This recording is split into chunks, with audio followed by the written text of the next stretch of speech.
New year और massive win for real Madrid. बहुत ही अच्छी परफॉर्मेंस थी मैड्रिड की तरफ से। ये परफॉर्मेंस देखने के लिए हम लोग तरस गए चुके थे। इतने सारे मैचेस आए थे कि मैड्रिड इतनी स्ट्रगल कर रही थी परफॉर्मेंस, और फाइनली मैड्रिड ने ऐसी मैसिव विन दिखा दी है। एक ऐसी परफॉर्मेंस, एक ऐसी स्कोर लाइन जो हमें इतनी वक्तों से ज़रूरत थी। मैंने एक आर्टिकल पढ़ी कि मैड्रिड ने लास्ट जो 5 गोल की विन ली थी ना, वो 2 साल पहले विन थी। बहुत ही मैसिव विन है मैड्रिड के लिए, जो टीम की मोराल को और बेहतर कर सकती है अपकमिंग ईयर के लिए। अच्छी परफॉर्मेंस थी मैड्रिड की। गंजालो गार्सिया, क्या ही परफॉर्मेंस दी गंजालो गार्सिया ने। इसी टाइप के प्लेयर के लिए हम मार्केट में ढूंढ रहे थे कि शाबी अलोंसो को ओजेलो टाइप का प्लेयर चाहिए, लेकिन गंजालो गार्सिया ही वही प्लेयर है जो हमें ऐसी परफॉर्मेंस दे सकती है। जावी अलोंसो को चाहे गंजालो गार्सिया को और मिनट्स थे, और मैचेस में मिनट्स थे। कोपा डेल रे में एम्बापे को खिलाने की जगह हम गंजालो गार्सिया को पूरे 90 मिनट्स खिलाएं, ताकि इस बंदे की मैच शार्पनेस रहे। कोई बहुत ही अच्छी परफॉर्मेंस थी गंजालो गार्सिया की, परफेक्ट हैट्रिक थी। मैड्रिड ने ये गेम स्टार्ट किया हुआ था 4-3-3 फॉर्मेशन के साथ। अब टॉप अगर बात करें हमारे, तो Gonzalo Garcia as a striker, Vini left wing और रोड्रिगो राइट विंग में खेल रहे थे, और जूड बेलिंगम, कामाविंगा और चौमिनी हमें मिडफील्ड पोजीशन में मिल गए। चौमिनी और कामाविंगा डबल पिवट में खेले थे, और जूड बेलिंगम फाइनल थर्ड में खेल रहे थे। और हमारी बैकलाइन की बात करें तो कारेरास लेफ्ट बैक, और सेंटर बैक पेयर की बात करें तो असेंसियो और रुद्रिगर खेल रहे थे, और राइट बैक हमारे फेदे वल्वर्दे खेल रहे थे। बिल्कुल अच्छी परफॉर्मेंस थी मैड्रिड की। अगर हम इस लाइनअप की बात करें, लाइनअप में मुझे एक चीज़ वो लगी कि मैच में कुछ हो सकता है, और वो हुआ भी। रोड्रिगर और असेंसियो की जो पार्टनरशिपिंग है ना डिफेंड में, वो कभी कभी काम ही नहीं करती, और कभी कभी ऐसे ब्लंडर कर देती है मैचेस में, जो इस मैच में भी हमें दिखा, जिस पर हम बात करेंगे। उससे पहले हम बात करते हैं कि गंजालो गार्सिया की परफॉर्मेंस के बारे में। गंजालो गार्सिया ने जिस तरह की परफॉर्मेंस दी है, मैं क्या ही बताऊँ। वो सेकंड गोल की बात करें, वो गोल ऐसे कि हेमेस रोड्रिगेज की जो कोलंबिया में 2014 के वर्ल्ड कप का जो गोल था ना, ऐसा लगता है उसका रेप्लिका है, लेकिन लाइट वर्जन में। ब्रिलियंट परफॉर्मेंस थी। क्या ही परफेक्ट बॉल को कंट्रोल किया है चेस्ट के साथ, और फिर शॉट फर्स्ट टाइम लिया है गोंजालो गार्सिया ने, जो बिल्कुल ही गोल में गया था बिना डरे।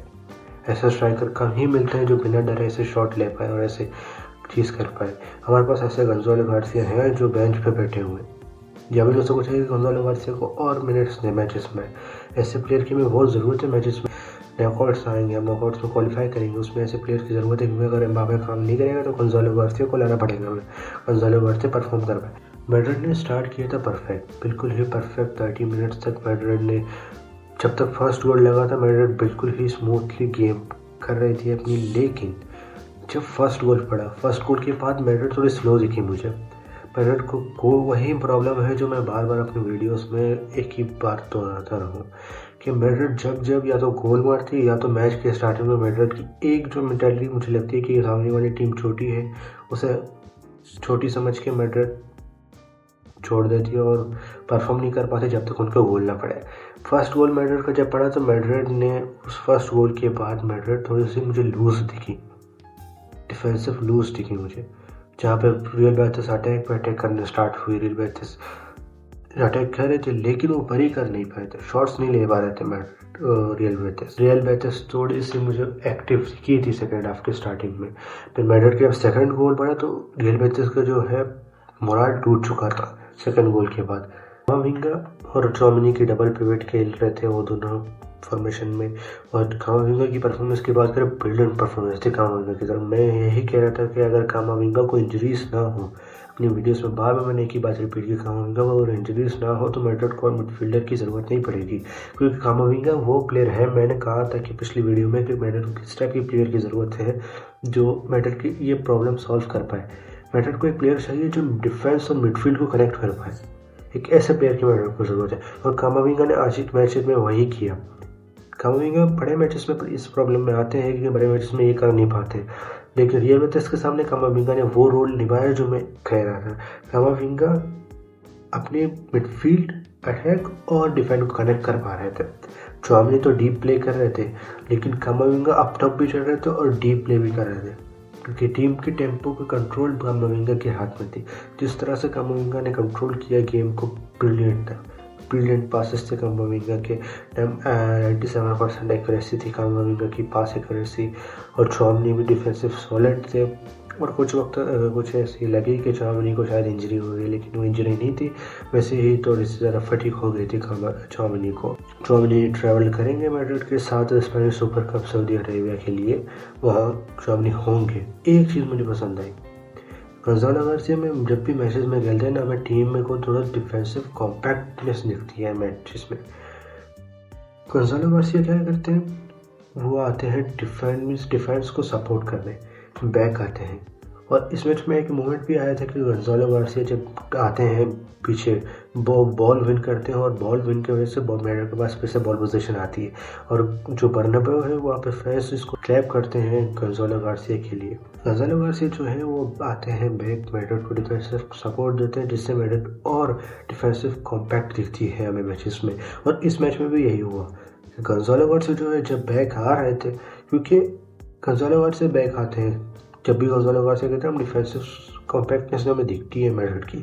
लेकिन एम्बापे और विनी जब ऊपर खेलते हैं, हम नॉट सेइंग कि वो दोनों अच्छे प्लेयर नहीं हैं, लेकिन एम्बापे और विनी वो बंदे हैं वो जो आपको बार बार वो डिफेंस के लिए नहीं आएंगे। इस मैच में भी हमें यही देखा कि विनी जब बॉल लॉस कर रहे थे, विनी बॉल के लिए फिर से नहीं भाग रहे थे, गोंजालो गार्सिया बैक में आ रहे थे, बैक को सपोर्ट दे रहे थे, उससे रियल बेटिस को प्रॉब्लम हो रही थी।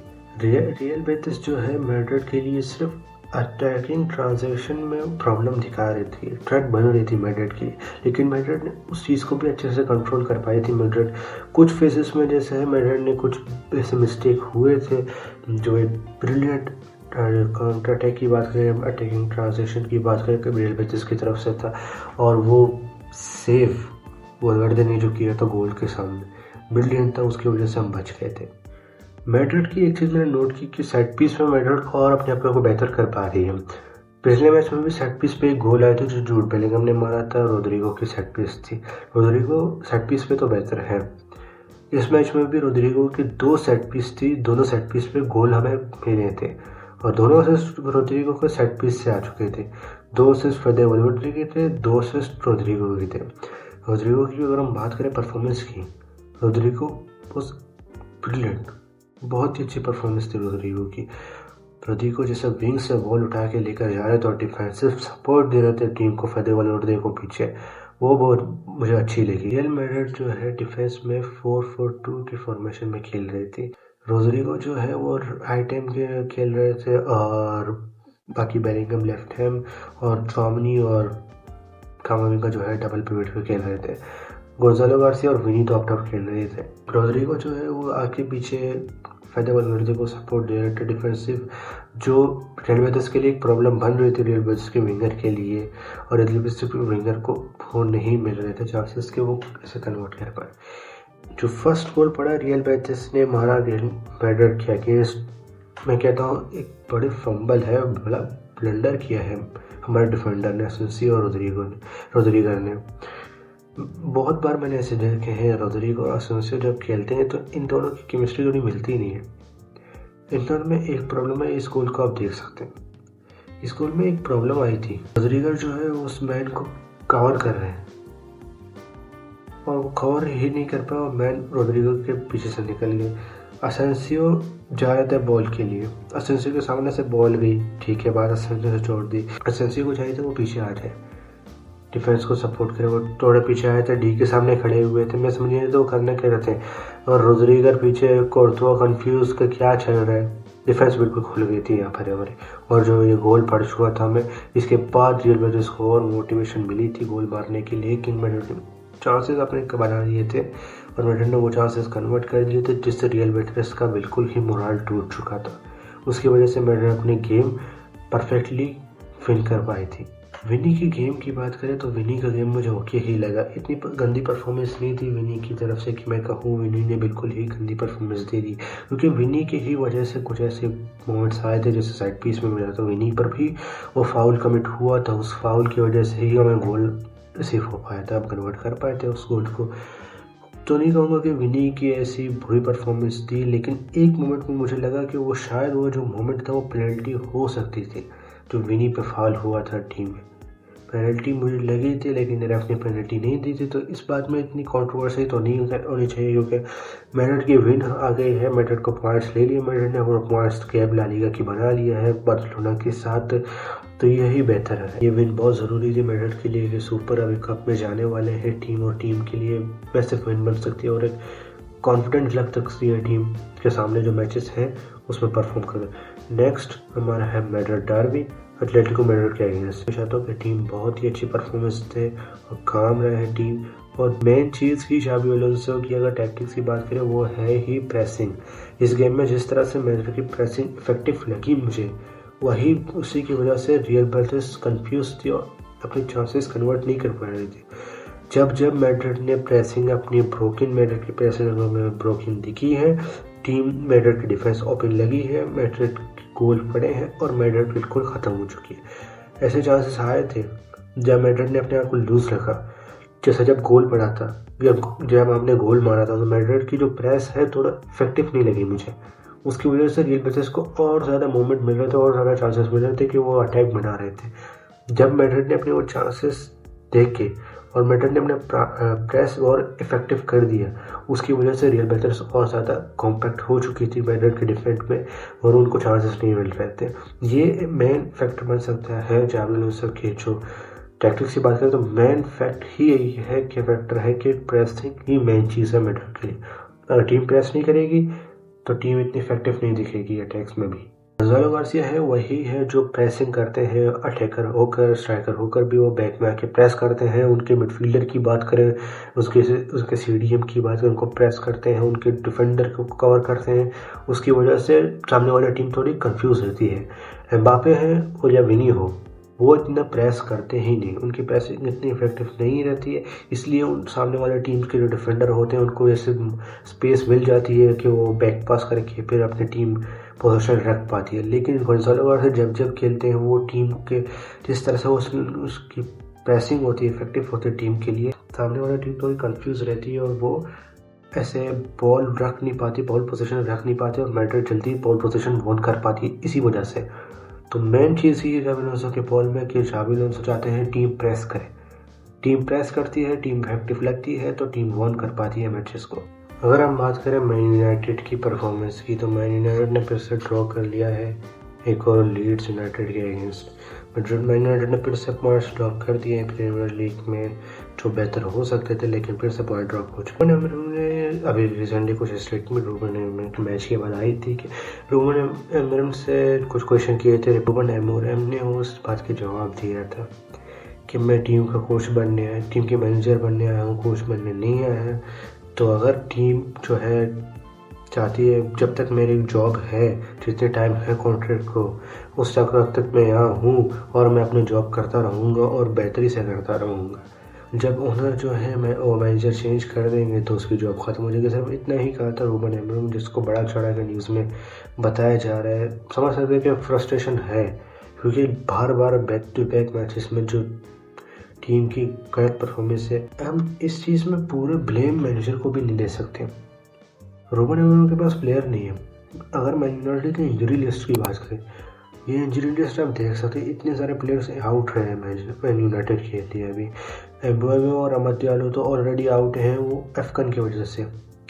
और अगर हम बात करें मैन यूनाइटेड की परफॉर्मेंस की, तो मैन यूनाइटेड मैनेजर के पास इतने प्लेयर्स है ही नहीं। मैन यूनाइटेड को उसको अपनी परफेक्ट लाइनअप मिल ही नहीं रही क्योंकि प्लेयर्स अभी चेंज हो रहे हैं बार बार। लाइनअप वो नहीं है जो रूबन एमोरम चाहते हैं कि खिलाने के लिए। यूनाइटेड की रन की बात करें तो उनकी रन भी इतने बुरा नहीं चल रहा था। मैन यूनाइटेड की तो हमें पता ही था कि मैन यूनाइटेड में प्रॉब्लम्स हैं। ये सिर्फ मैनेजर का प्रॉब्लम नहीं है, इसमें अगर ब्लेम करना है तो पूरे स्टाफ को ब्लेम करो, पूरे ओनर्स को ब्लेम करना चाहिए, प्लेयर्स भी ब्लेम होने चाहिए। तो प्लेयर्स भी अपने 100% तो दे ही नहीं रहे।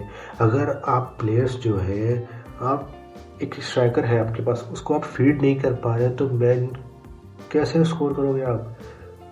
सेस्को है मैन यूनाइटेड के पास, लेकिन उसको फीड नहीं कर पा रहे सही से, और सेस्को भी गलती है। सेस्को उसको कुछ अगर बॉल फीड होती है तो वो कन्वर्ट नहीं कर पाते, उसको भरी नहीं कर पाते। लेकिन मिनिमम बहुत ही कम चांसेस हैं जो ऐसे मिलती हैं सेस्को से, और सेस्को उसको कन्वर्ट नहीं कर पाते। तो मैन यूनाइटेड की प्रॉब्लम ही यही आ रही कि आप स्ट्राइकर को बॉल बना के दे ही नहीं रहो और गोल कहाँ से आएंगे फिर। ये बहुत ज़रूरी था मैन यूनाइटेड के लिए विन करना, क्योंकि मैन यूनाइटेड ने रिसेंटली बैक टू बैक अपने बिल्कुल ही मैन यूनाइटेड का रन ख़राब चल रहा है। अच्छी पोजीशन पे थी मैन यूनाइटेड और टॉप 4 में आ सकती थी। टॉप 3 की बात करें, टॉप 3 नहीं तो टॉप 4 में तो मैन यूनाइटेड आ ही सकती थी, अच्छी पोजीशन बना सकती थी, क्योंकि रिसेंटली अभी आप देखोगे सब टीम ने पॉइंट्स ड्रॉप किए एक्सेप्ट आर्सेनल की।